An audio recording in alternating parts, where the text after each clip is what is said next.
مسلمان اور مسلمان کا مقصد یہ مسلسل جد و جہد کا نام ہے، مسلسل کوشش میں رہنا، اپنی روحانی ترقی کے لیے بھی، معاشی ترقی کے لیے بھی، دینی عروج کے لیے بھی، اسلامی اقدار کے لیے مسلسل کوشش میں رہنا، مسلسل دوسروں کو لے کے چلنے کے لیے، دوسروں کو پیغام حق دینے کے لیے، کفر کو پیغام دین دینے کے لیے، غلبہ اسلام کے لیے مسلسل جد و جہد کرنا، یہ مسلمان کو اللہ تبارک و تعالی اور اس کے پیارے حبیب علیہ السلام کی طرف سے مقصد دیا گیا۔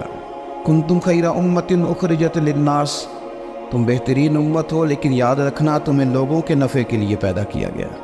تأمرون بالمعروف وتنہون عن المنکر، تم نے لوگوں کو معروف کا حکم دینا ہے اور منکرات سے منع کرنا ہے۔ مقصود اگر زندگی میں کچھ ہو پھر زندگی صحیح گزرتی ہے۔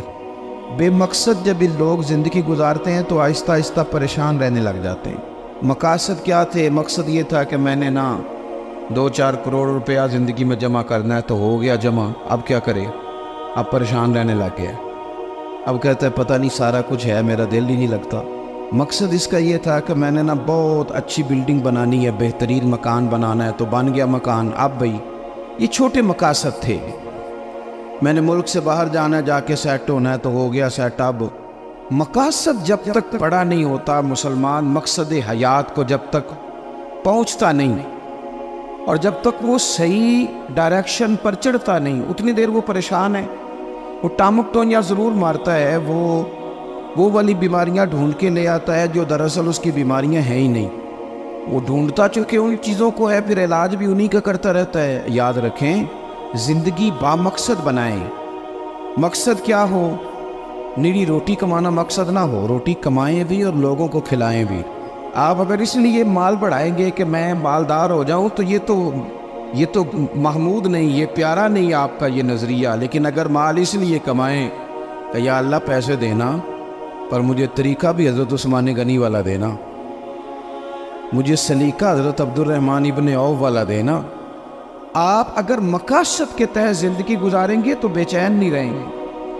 اگر آپ کا کوئی مقصد ہے، آپ اگر صحابہ کرام علیہم رضوان کی مقدس زندگیوں کو دیکھیں تو کوئی مقصد تھا، کچھ پیچھے تھا جس کے لیے وہ جد و جہد کر رہے تھے۔ حضرت مولا علی شیر خدا کرم اللہ تعالی وجہ الکریم، ایک بات کرتا ہوں، ایک مثال دیتا ہوں۔ حضرت علی شیر خدا کا شمار بظاہر ابھی بچوں میں ہوتا تھا جب کلمہ پڑھا، اور جب ساری برادری اکٹھی تھی اور حضور نے فرمایا میں اللہ کا رسول ہوں، کون کون میرے ساتھ دین کی مدد کرے گا، کون مشکل وقت میں حفاظت کرے گا، تو سب چپ رہے۔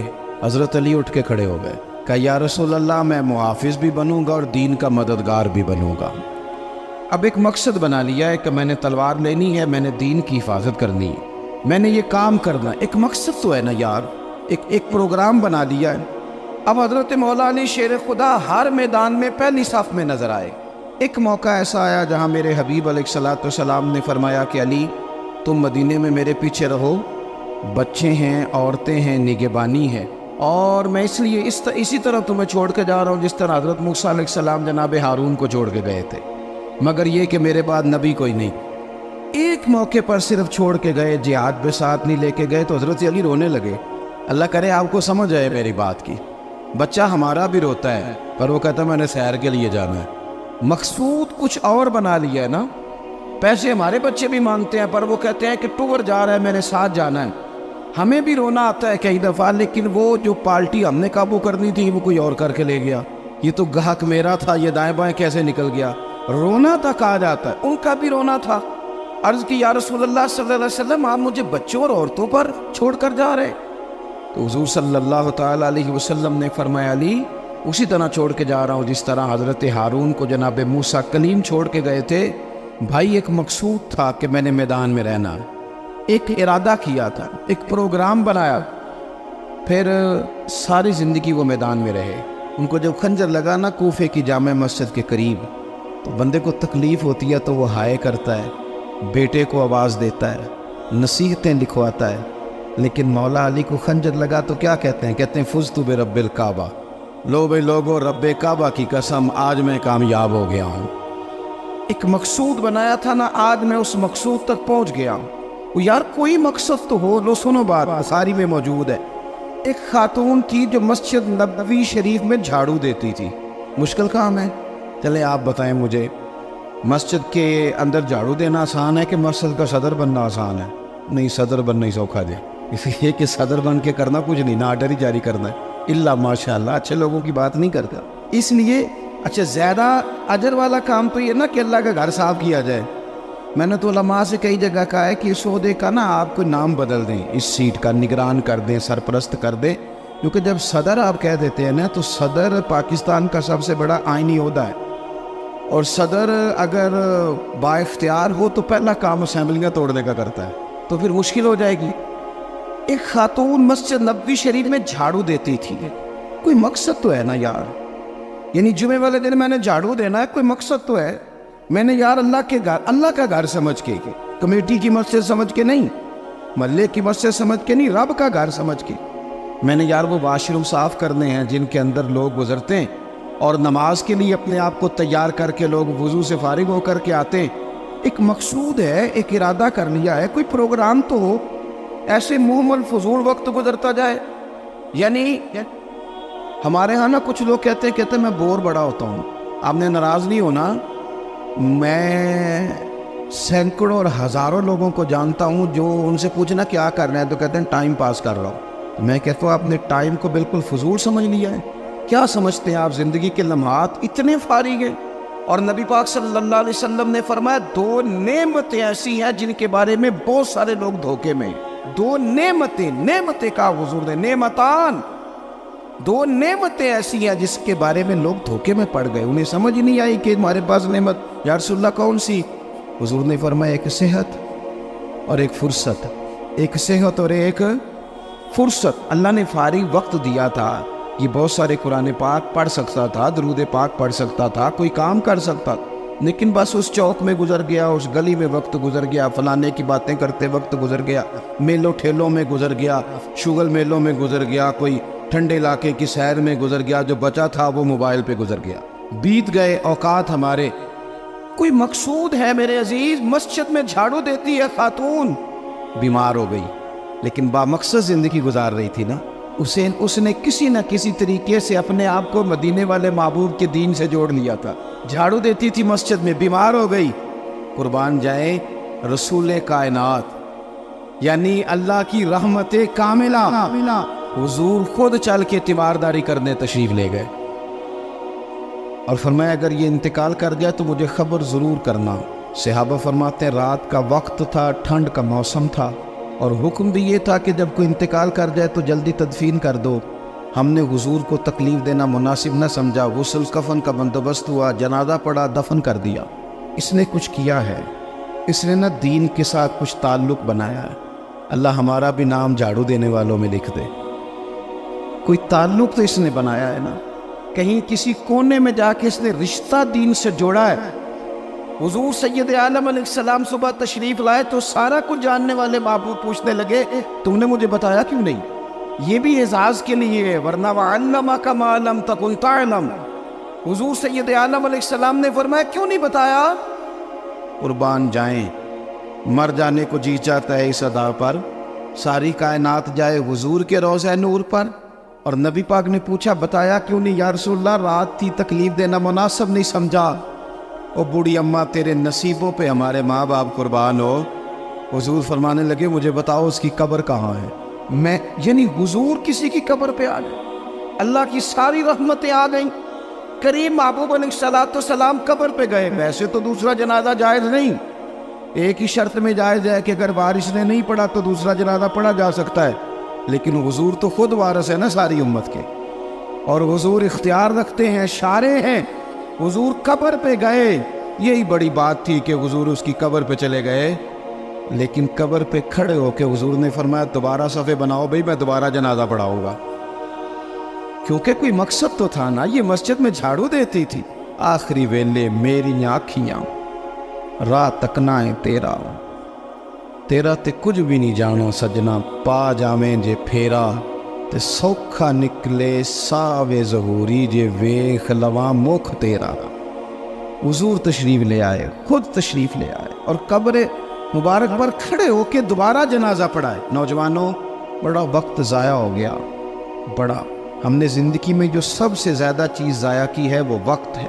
یاد رکھنا، مجھے نہ بتانا، کسی دوست کو نہ بتانا، لیکن اپنے آپ سے ضرور سوال کرنا کہ زندگی میں ہمیں جتنی ناکامیاں ملی ہیں نا، اس کی اصل وجہ یہ ہے کہ ہم نے وقت ضائع کیا، اور بڑا ضائع کیا۔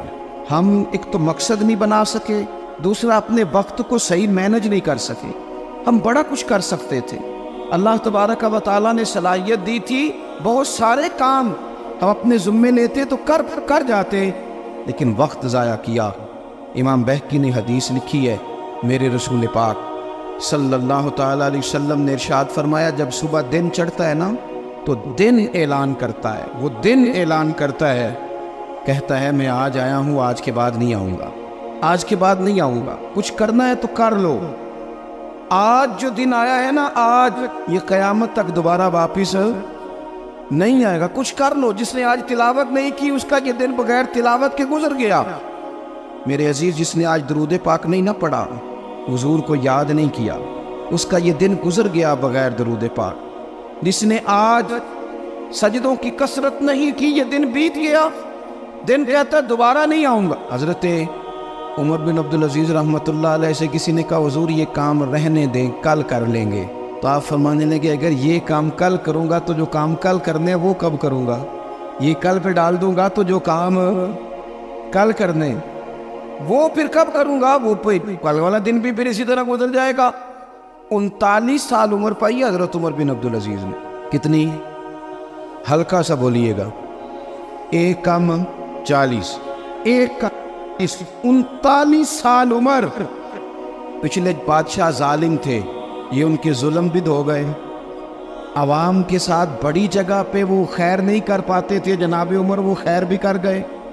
حضرت عمر بن عبدالعزیز رحمۃ اللہ علیہ سارا حکومت کا نقشہ بھی بدل گئے، یہ 20 قرآن بھی پڑھ گئے اور کروڑوں دفعہ مدینے والے پہ درود و سلام بھی بھیج کے چلے گئے۔ عمر 39 سال پائی، عمر 39 سال پائی، بیت گیا ہمارا وقت۔ پیچھے پلٹ کے دیکھتے ہیں تو بڑا کچھ ضائع کر رہا ہے، مزید نہ کرنا، مزید نہ کرنا۔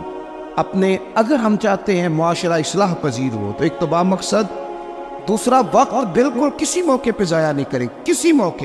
امام شافعی رحمۃ اللہ علیہ فرمایا کرتے تھے، میں نے صوفیاء سے ایک بات سیکھی ہے جس نے مجھے بڑا نفع دیا ہے۔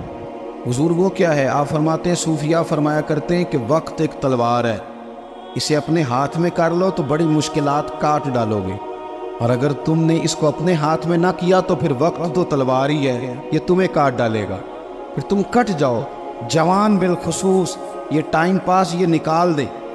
مزاج بن گیا ہے ہمارا شغل میلے کا، گپیں گھنٹوں بھی ہوں تو وقت کا پتہ نہیں چلتا۔ شغل میلے کا، میں آپ کو پتہ ہے ہم غلام ہیں اولیاء کے، ہم صوفیاء کے نظریات کو قرآن و سنت کی ترجمانی سمجھتے ہیں، لیکن یہ کہ آپ نے نہیں دیکھا ہوگا کہ 20 لوگ اکٹھے ہو کے کسی جگہ ایک گلی سے نکلے ہو، کوئی پوچھے کدھر جا رہے ہو تو کہیں ہم جمعہ پڑھنے جا رہے ہیں مسجد میں، 20 ہو کے نہیں نکلتے۔ لیکن اگر ٹھنڈے علاقے میں سیر کرنے جانا ہو تو 20 کی بس بھر جاتی ہے کہ نہیں؟ اگر کہیں فلانی جگہ میلہ لگا ہوا ہے تو پھر 2-3 گلیوں سے بسیں بھر جاتی ہیں کہ نہیں؟ میں اکثر کہتا ہوں کہ آپ نے شغل میلہ بنا لیا ہے مزارات کو، شغل میلہ، سارے رستے میں نماز نہیں پڑھی، کیا مزاج، وقت کو ضائع کر رہے اور بڑا زیادہ کر رہے، اور یہ پلٹ کر ہاتھ نہیں آئے گا۔ جن لوگوں نے کام کیا، ہمارا 1000 اختلاف ہے یورپ کے ساتھ، پر یہ بات تو مان جاؤ نا، انہوں نے اپنا وقت مینج کر لیا ہے، مینج کر لیا۔ ہم ابھی تک ہیں، بہت ساری چیزیں ہیں، ناروں میں زندہ ہیں، انہوں نے مینج تو کیا ہے۔ تیسری بات میرے عزیز اصلاح معاشرہ کے لیے جو بڑی اہم اور بڑی ضروری ہے وہ یہ ہے کہ ترجیحات کا تعین کرے زندگی میں۔ میری دراصل ترجیح کیا ہے، اصل مقصود کیا ہے؟ یہ ہمارے مذہبی اجتماعات ہوتے ہیں، مجھ سے لوگ وقت لینے کے لیے آتے ہیں، بڑے اچھے لوگ ہوتے ہیں، خیر کے لیے آئے ہیں، ورنہ ہمیں کون پوچھتا ہے۔ تو میں کئی دفعہ پوچھتا ہوں دوستوں سے کہ جو آپ محفل کرا رہے ہیں تو کوئی پس منظر بھی تو بیان کریں نا، مقصود کیا ہے؟ چلے اتنا ہی کہہ دیں کہ ثواب کی نیت سے کرا رہے ہیں، اللہ میں اجر دے گا، لیکن یہ کہ مقصود ہی نہیں پتہ۔ جوانوں کی بڑی بڑی جماعتیں بنی ہوئی ہیں، مقصود کا ہی نہیں پتہ دراصل جانا کس طرف۔ اپنی زندگی میں ترجیحات، اور جب ترجیحات طے کریں تو ضروریات کو آگے رکھیں، فرائض کو ہمیشہ آگے رکھیں۔ جو فرائض ہیں، جو واجبات ہیں، ان کو ہمیشہ پہلا درجہ دیں۔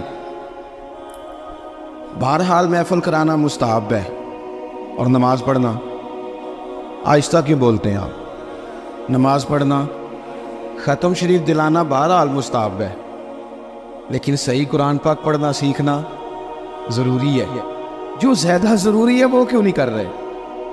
ترجیحات اگر آپ لے آئیں گے نا، میں بہت سارے لوگوں کو جانتا ہوں توجہ سے ختم دلاتے ہیں، ہمیں بھی کہتے ہیں مولانا اس دفعہ ابا جی کے ختم پہ آپ کی باری ہے، پچھلے سال فلانے کو بلایا تھا، اس سے پچھلے سال فلانے کو۔ بھئی آپ نماز پڑھتے ہیں؟ کہتے ہیں آپ دعا کریں، آپ دعا کریں میں شروع کر دوں۔ تو میں کہتا ہوں اگر نماز کی دعا کرانی ہے گھر بیٹھے بیٹھے مجھ سے، تو ختم کی دعا نہیں گھر بیٹھے بیٹھے ہو جاتا، وہ بھی کر دیتا ہوں، یہیں سے اللہ تعالیٰ ان کی مغفرت فرمائے۔ ترجیحات ہمیشہ آپ کے جو ضروری کام ہیں یاد رکھ لیں، آپ کے مدرسہ بڑا ہی ضروری ہے۔ میں کسی کی تعریف بڑا کم کرتا ہوں، اس لیے کہ تعریف خوشامد بن جاتی ہے تو بندہ مشکل میں آ جاتا ہے، لیکن ابھی میں آیا ہوں نا تو یہاں بچے ساتھ قرآن پاک پڑھ رہے تھے، میرے عاشیہ خیال میں یہ بات بھی آ سکتی تھی کہ قاری صاحب نے، حضرت صاحب نے چھٹی کیوں نہیں کرائی، مسجد میں محفل ہے، لیکن آپ یقین کریں کہ میرا دل اتنا ٹھنڈا ہے، میں نے کہا یہ بالکل صحیح کر رہے ہیں، ان کو پڑھنا ہی چاہیے۔ یہ جو کام ان کے لیے زیادہ ضروری ہے، ان کے گھر والوں نے جگر کے ٹکڑے دیے پڑھانے کے لیے، تو جو جس کام کے لیے بھیجے وہ کام ضروری ہے وہی نہیں کرنا چاہیے۔ ترجیحات تو طے کرے میرے بھائی، دراصل ترجیح کیا ہے؟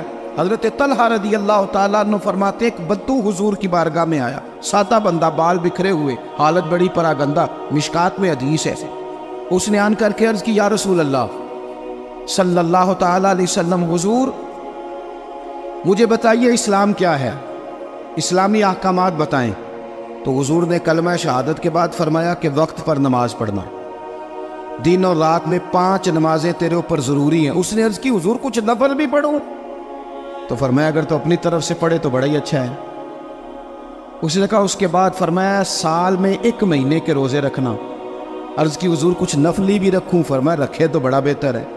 پھر فرمایا حج فرض ہو جائے تو پہلی فرصت میں کرنا، حضور کچھ ساتھ نفلی بھی کروں؟ فرمایا کرے تو اچھا ہے۔ پھر فرمایا زکوٰۃ دے، زکوٰۃ۔ اس نے عرض کی یا رسول اللہ صلی اللہ تعالیٰ علیہ وسلم کچھ نفلی صدقات بھی کروں؟ فرمایا کرے تو بڑا اچھا ہے۔ اس نے یہ باتیں سن کے نہ صرف فرائض کی تعلیم دی، فرائض کی۔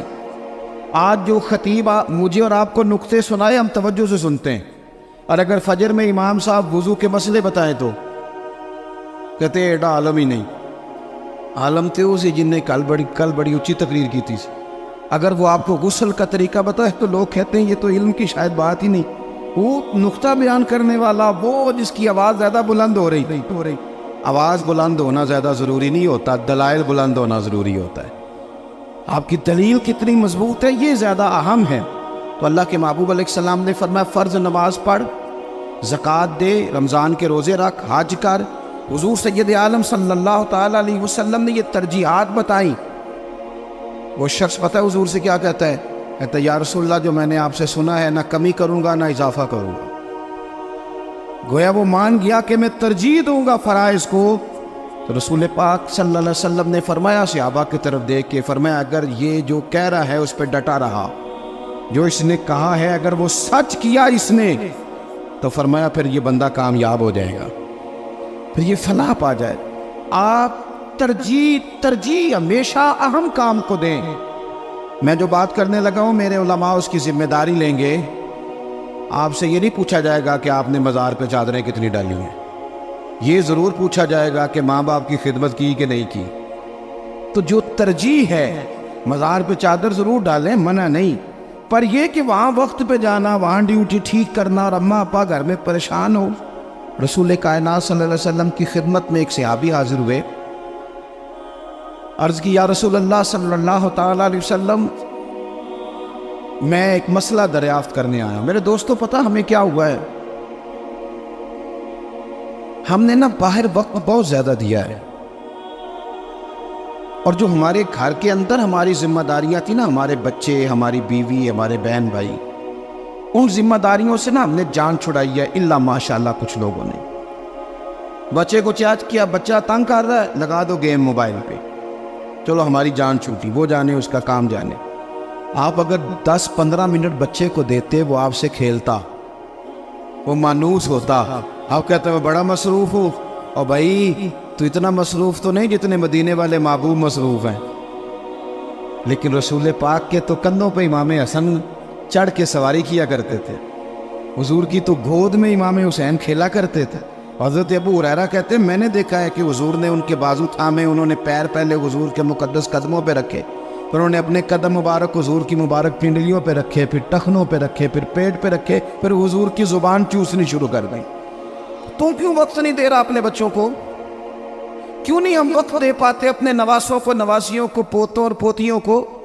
وہ جو ہمارے لیے ضروری تھا وہ ہم سے مانوس ہونے کی بجائے کسی بد عقیدہ سے جا کے مانوس ہو جاتے ہیں. پتہ تب چلتا ہے جب سارا عقیدہ بگڑ جاتا ہے. اپنے گھر کے اندر جو ذمہ داریاں ان کو ترجیح دیں. حضور سید عالم علیہ السلام نے فرمایا خیرکم خیرکم لأہلہ وانا خیرکم لأہلہ. فرمایا تم میں بہتر وہ ہے جو اپنے گھر والوں کے لیے بہتر ہے. وانا خیرکم لأہلہ، اور جا کے پوچھ لو میں تم سب سے بڑھ کے اپنے گھر والوں کے ساتھ خیر کرنے والا. ترجیح دیں. ایک صحابی آئے، عرض کرتے ہیں یا رسول اللہ صلی اللہ علیہ وسلم میری بیوی پہ حج فرض ہے، وہ حج کرنے جا رہی ہے، یہ سیاستہ میں حدیث موجود ہے، اور میرا نام ایک غزوے میں لکھ دیا گیا ہے، میں جہاد کے لیے جا رہا ہوں، نام میں نے لکھوا لیا ہے، حکم میرے لیے کیا ہے؟ میری باتوں کی سمجھ آ رہی ہے آپ حضرات کو؟ میری بیوی حج کے لیے جا رہی ہے، وہ صاحب استطاعت ہوگی، ظاہر ہے اس کے پاس مال ہوگا، وہ جا رہی ہے، اس کو جانا ہے، وہ تیار ہے، اور میرا نام غزوے میں لکھا ہے، تو حکم کیا ہے؟ دیر نہیں لگائی رسول پاک نے. حضور فرمانے لگے تو اپنا نام غزوے والی لسٹ سے کٹا، جہاد پہ نہ جا، بلکہ تم محرم بن کر اپنی بیوی کے ساتھ حج کرنے جا. وہ تیری ذمہ داری ہے، وہ تیرے علاوہ کون محرم بنے گا اس کا؟ تو جو تیری ڈیوٹی کا کام ہے اسے تو کرنا، ترجیحی بنیادوں پر کام کو کریں. 4 باتیں ہو گئیں، ایک بات آخر میں 5ویں.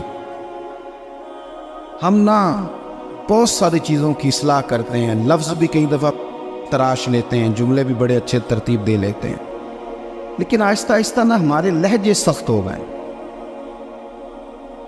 ساری توجہ لفظوں پہ نہ دیں، کچھ لہجوں پر بھی دیں.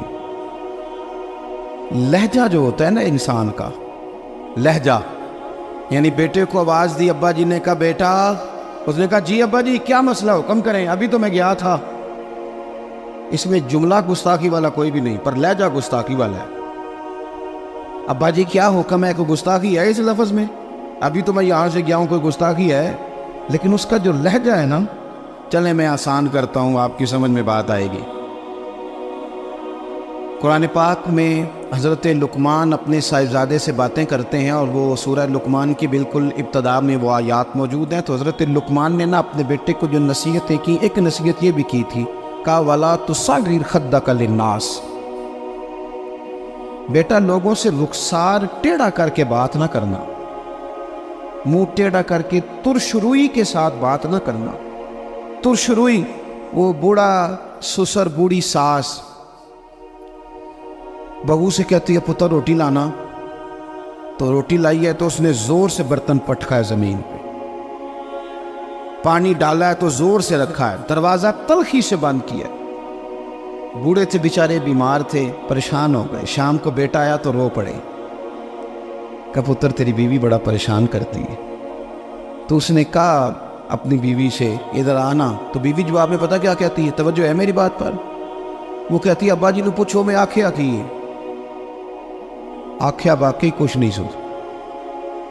اگر وہ لفظ بتانا چاہے تو لفظ واقعی کوئی اس نے کہا ہی نہیں، تو بتائے کہاں سے؟ اس نے واقعی کچھ نہیں کہا. ابا جی سے پوچھے میں نے، کہا کیا؟ اماں جی سے پوچھے میں نے، تو کیا بتائے ابا جی؟ گلاس بولے گا کہ اس نے تلخی سے مجھے پھینکا تھا، کہ دروازہ بولے گا؟ اب وہ جو تلخی ہے نا، وہ رویے کی ہے. ہمارا نہ صرف مسئلہ، میں نے قرآن مجید پڑھا ہے کہ جناب لقمان نے اپنے بیٹے سے کہا پتر رخسار ٹیڑھا کر کے لوگوں سے بات، تھوڑا سا رویہ تو ٹھیک ہو نا. ہمارے رویے نا، کسی جگہ تھوڑی دیر کے لیے ٹریفک بند ہو تو لوگوں کا رویہ دیکھنا، تھوڑی دیر کے لیے کسی جگہ اگر ٹھہرنا پڑ جائے تو مزاج دیکھیں لوگوں کا. ہمارا آپ کسی سے نہ کسی کے بارے میں سوال کریں، پوچھیں سیاستدان کیسے ہوتے ہیں، پھر ہمارا رویہ دیکھیں۔ آپ پوچھیں پولیس والے کس طرح کے ہوتے ہیں، پھر دیکھیں رویہ۔ آپ پوچھیں تیرا کیا خیال ہے اپنے سسرال والوں کے بارے میں، پھر رویہ دیکھیں۔ چلیں آپ اچھے لوگ ہیں اور مسجد میں بھی بیٹھے ہیں اور باوضو بھی ہیں، غلط بات تو کرنی نہیں۔ اگر پوچھا جائے کہ مولویوں کے بارے میں کیا خیال ہے، اگرچہ سننے بھی آئے ہیں، اگرچہ یہ کہ ان کے پیچھے نماز بھی پڑھتے ہیں، لیکن رویوں میں وہ رنگ نہیں ہے۔ آواز دیتے ہیں تو اس انداز میں بعض لوگ اپنے ڈیروں پر بیٹھ کے چودھری تبصرہ کرتے ہیں، تو وہ تبصرے کا لہجہ ٹھیک، میرے لہجے میں غرور آیا تھا، تیرا حق تھا تو شکایت کرتا۔ اور میرے بھائی لہجے پر بھی تھوڑی توجہ دے، انداز۔ کچھ لوگ کہتے ہیں جی میں کڑوا اس لیے ہوں کہ سچا ہوں، سچے بندے کڑوے ہوتے ہیں۔ میں نے کہا یہ مثال ہی غلط ہے سرے سے۔ کائنات میں سب سے زیادہ سچ مدینے والے محبوب نے بولا ہے، سب سے زیادہ سچ حضور نے بولا ہے، پر وہ سچ اتنا میٹھا تھا کہ لوگوں نے دوڑ دوڑ کے اسے حاصل کیا ہے۔ سچ ہی تو میٹھا ہوتا ہے، کس نے کہہ دیا سچ کڑوا ہوتا ہے؟ یہ ہم کڑوا بنا دیتے ہیں۔ ترش روئی تھوڑا سا نا لہجے پر بھی دیکھیں نا، ایک بیٹا ہے، لہجے کی بات ہے نا۔ والدہ نے، وہ بیچاری اماں کو ٹیلی فون آ گیا بیٹی کا کہ اماں جی 20,000 روپیہ چاہیے، میں مجبور ہوں، میں تکلیف نہ دیتی۔ تب وہ والد والدہ بیٹھے ہیں، مشورہ کر رہے ہیں، بیٹا پہلے زیادہ تنخواہ کوئی نہیں، خرچے پہلے زیادہ، کیسے کہیں گے؟ بڑی انہوں نے نا مشورہ کر کے، بیٹا آیا تو بڑے پیار سے پریم سے بات کی کہ پتر دل تو نہیں کرتا، ہمیں تیرے حالات کا پتہ ہے، پر تیری بہن بیچاری کو نا 20,000 کی ضرورت۔ اب ایک لہجہ یہ ہے، اس نے کہا ابا جی کمال بات ہے، آپ کو پہلے بھی پتہ ہی ہے، آپ مجھے روز تکلیف دیتے ہیں، پہلے اتنے خرچے ہیں، ابھی عید پہ دیا تو تھا 3,000 اس کے گھر میں، پھر اس نے فون کر دیے، اسے بھی سوچنا چاہیے۔ اٹھ کے چلا گیا۔ ماں باپ بیچارے ساری رات روتے، ہم نے کیوں بات کی؟ نہ کرتے، کیا اس نے رویہ اختیار کیا؟ ایک رویہ یہ ہے کہ ابا جی اور اماں جی نے بڑے چن کے جملے کا، بیٹا ہمیں تیرے وسائل کا بھی پتہ ہے، مسائل کا بھی پتہ ہے، دل نہیں کرتا، پر تیری بہن کس سے بات کرے، غریب ہے، اس نے کہہ دیا ہے مجبوری ہے، اسے کو 10-20 ہزار چاہیے۔ تو بیٹا اٹھ کے قریب آ گیا، اس نے اماں کا ہاتھ پکڑ کے سینے پہ رکھا، باپ کا ہاتھ چوما، اس نے کہا ابا جی آپ جھچک کے بات کیوں کرتے ہیں؟ 20,000 کی کیا بات ہوئی، میری جان بھی حاضر ہے، غریبی اور بات ہے، مجبوری اور بات ہے، پر آپ حکم کیا کریں، میں غلام ہوں آپ کا، آپ جھچک کے میرے ساتھ بھی جھچکیں گے؟ آپ کھول کے بات کریں، آپ کو فون کر دینا چاہیے، میں ادھار پکڑوں، کچھ کروں، آپ جو کریں گے۔ روئے گا اس کا ابا بھی ساری رات ہی، روئے گی اس کی اماں بھی ساری رات ہی، پر دعائیں مانگتی روئے گی۔ ابا دعائیں مانگتا روئے گا کہ یا اللہ اس طرح کی اولاد سب کو عطا فرما، روئے گا۔ رویے، لہجے، انداز، گفتگو، اس میں تبدیلی کی ضرورت ہے، اس میں تبدیلی کی ضرورت ہے۔ حضرت جابر ابن عبداللہ رضی اللہ تعالیٰ عنہ روایت کرتے ہیں، ایک صحابی فرماتے ہیں حضور پہلے دن مدینہ تشریف لائے ہجرت کر کے، میں زیارت کے لیے گیا تو میں نے مسکراتے دیکھا۔ بڑے بڑے وقت آئے نا، ان میں بدر بھی آیا، احد بھی آیا، احد میں شہادتیں بھی ہوئی، ان مواقع میں بڑا کچھ آیا، لیکن میں نے حضور کو 10 سال زیارت کرتا رہا، جب بھی ملا ہوں مسکراتے ملا ہوں۔ اور میں حضور کے وصال ظاہری سے کچھ دن پہلے بھی زیارت کرنے گیا تو مدینے والے کو مسکراتے ہی دیکھا ہے۔ تلخی بڑی ہے رویے میں، تلخی بڑی ہے مزاجوں میں۔ تو پھر اپنی بات ساری دہراتا ہوں، سب سے پہلے تو زندگی با مقصد کریں، بے مقصد نہ بنائیں، ورنہ آپ بلا وجہ کے پریشان رہیں گے۔ دوسری بات یہ کہ اس با مقصد زندگی میں پھر وقت ایک لمحہ بھی ضائع نہ کریں، اپنے سارے معاملات کو ترتیب دیں، اٹھنا کتنے بجے ہے، کھانا کتنے بجے، اور بڑی ذمہ داری سے کہہ رہا ہوں 2 دن آپ کو فجر کے دن مشکل سے اٹھنا ہے، کسی کے اٹھیں گے 2 یا 3 دن، یا الارم آپ کو اٹھائے گا، تیسرے دن انشاءاللہ تعالیٰ آپ کا دماغ خود بخود جاگ جائے گا۔ اللہ نے مزاج اس طرح کا بنایا ہے انسان کا، تو وقت نہیں ضائع کرنا۔ تیسری بات یہ کہ ترجیحات کا تعین کرنا ہے، ترجیحات کا، جو فرائض ہیں وہ بہرحال پہلے ہیں، جو واجبات ہیں وہ بہرحال پہلے ہیں، جو حقوق العباد ہیں وہ بہرحال۔ حضرت عبداللہ ابن عباس رضی اللہ تعالیٰ عنہ مسجد میں اعتکاف بیٹھے ہوئے، تو ایک بندہ آ کے مسجد میں بڑا پریشان ہو کے بیٹھ گیا، تو فرمایا او بھائی کیا ہوا؟ کہنے لگا حضور بڑا پریشان ہوں، ایک بندے کا قرض دینا ہے اور مجبور ہوں، دے نہیں پا رہا۔ آپ فرمانے لگے میں تیرے لیے کوئی بات کروں تو تیرا کام بنتا ہے؟ اس نے کہا حضور اگر کر دیں تو بڑی بات ہے۔ اعتکاف بیٹھے تھے، جوتے پہنے مسجد سے باہر نکل آئے۔ وہ بندہ کہنے لگا حضور رکے رکے، شاید آپ کو یاد نہیں رہا، آپ اعتکاف میں ہیں۔ حضرت عبداللہ ابن عباس رو پڑے اور حضور کی قبر نور کی جانب اشارہ کر کے کہنے لگے زیادہ عرصہ نہیں گزرا، میں نے مدینے والے حبیب سے سنا ہے کہ جو کسی بھائی کی ایک مشکل حل کر دے اللہ 10 اعتکاف سے زیادہ ثواب عطا فرمائے گا۔ تو جو وقت ترجیح طے کرنے کا تھا میں نے طے کرنا ہے، اس وقت ترجیح تجھے مشکل سے نکال۔ حقوق العباد اگر ترجیح ہے تو اسے طے کریں، فرائض ترجیح ہے تو اسے طے کریں، اور اپنے رویوں کو اچھا رکھیں۔ صبر بڑا حسن ہے، صبر میں بڑا کچھ پنہا ہو جائے گا۔ بے صبر آدمی چند قدم بھی نہیں چل سکے گا، تھک جائے گا۔ یہ چیزیں زندگی میں پیدا کریں۔ امید ہے ہماری اصلاح بڑی قریب آ جائے گی، امید ہے کہ بڑی جلدی ہم اس رستے چلے جائیں گے جو اللہ رسول کے قرب کی جانب بڑھتا ہے۔ اللہ تبارک و تعالی سمجھنے کی، عمل کرنے کی، دین کی طرف لوٹ آنے کی توفیق عطا فرمائے۔ آخر دعوانا الحمدللہ رب العالمین۔ دعا کرنا۔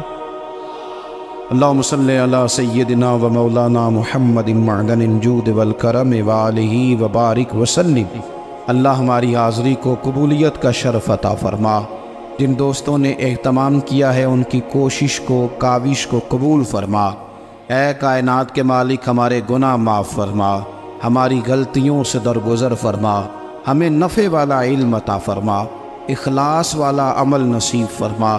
اے اللہ نیکی کے رستے پہ چلنا ہمارے لیے آسان بنا دے، گناہ اور بدی سے قلبی نفرت عطا فرما دے، بیماروں کو شفا دے دے، مقروضوں کو قرضوں سے رہا کر دے، تنگ دستوں کو وسعت رزق دے دے، جو بے گھر ہیں انہیں اپنی چھت دے دے، جو بے اولاد ہیں انہیں صاحب اولاد کر دے، اولاد والوں کی اولاد کو فرما بردار بنا دے، ہمارا خاتمہ بالخیر فرما، ہمارا خاتمہ بالایمان فرما، پردہ پوشی نصیب فرما، پردہ پوشی نصیب فرما۔ رب اغفر وارحم وانت خیر الراحمین، وصلی اللہ تعالی علی حبیبہ سیدنا و مولانا محمد۔ السلام۔